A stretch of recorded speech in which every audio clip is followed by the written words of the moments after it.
Hey everybody, welcome back to my channel. Thank you to everybody for subscribing and supporting. We're up to 130 subscriptions now.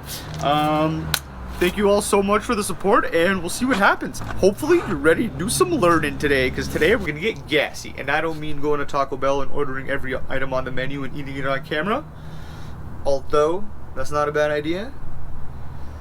We're gonna talk about gasoline today. Let's do it.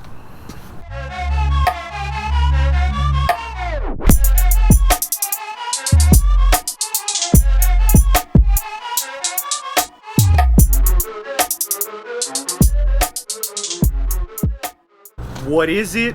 What is an octane rating? What is an AK rating? What is E85? What is this? We're also going to talk a little bit about some of this.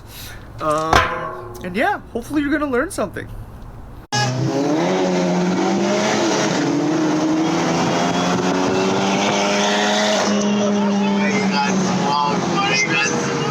Is the octane rating on gasoline? So I'm sure you've seen 87, 89, 91, 94, but what does this all mean?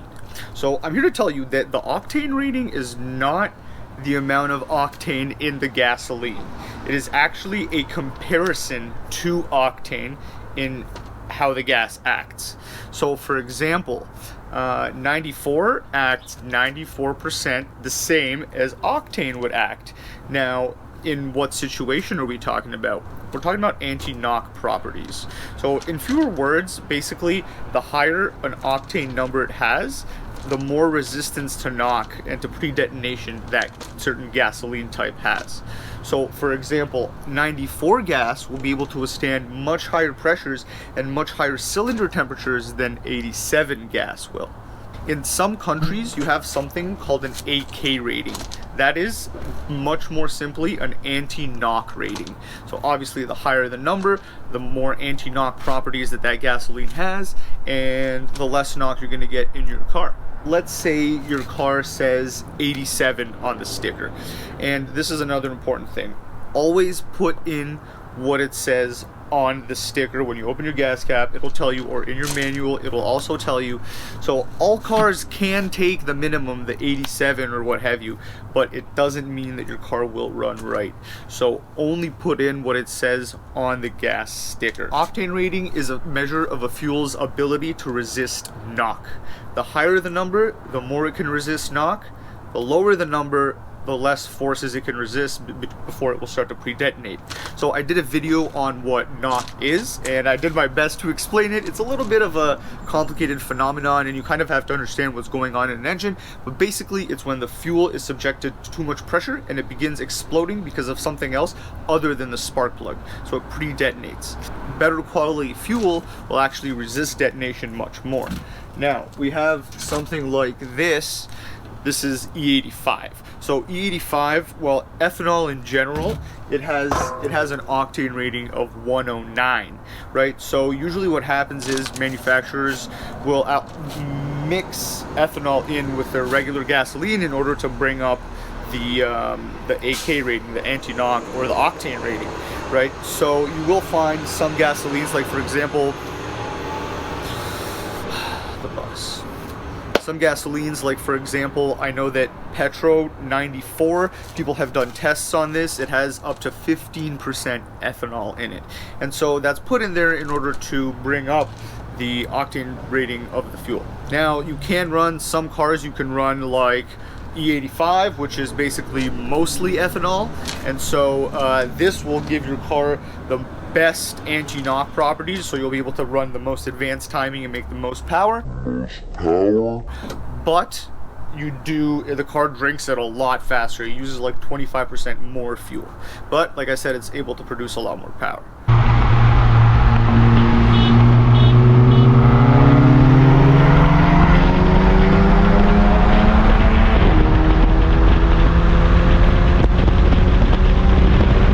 What type of fuel should you put in your car? I would say put whatever it says on the gas cap. If it says 87, putting in 94 or 89 will not give you more mileage. It will not give you more horsepower. It will not clean your car. all it'll do is it'll make your wallet a little bit lighter for no real reason. Your car does not create enough cylinder pressure. It doesn't create enough heat in order for the gasoline to be put to enough stress in order for you to need 94. So if it says 87, put in 87. You have like a Civic or like a Corolla, it's made to run on 87. You putting in 94 will literally do nothing for you. I'm sorry to tell you that. You can look at other videos, you can do your own research, but most of the time, you're just wasting your money.